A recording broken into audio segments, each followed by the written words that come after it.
Guys, இன்னைக்கு நம்ம வீட்டில் கார்த்திகை தீபம் ஸ்பெஷல் என்னன்னு பார்க்கலாம் வாங்க.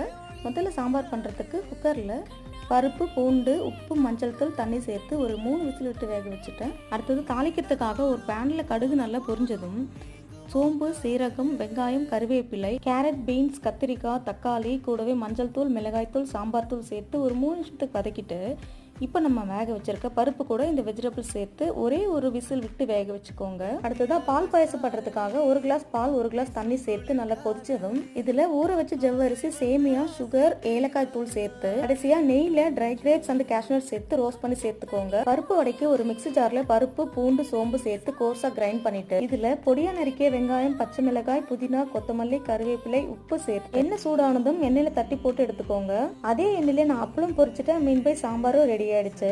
இன்னைக்கு நம்ம வீட்டுல சுட சுட சாதம், சாம்பார், பால் பாயாசம், வடை, அப்பளம் தாங்க செஞ்சோம். வீடியோ பிடிச்சிருந்தா சப்ஸ்கிரைப் பண்ணுங்க. பாய்.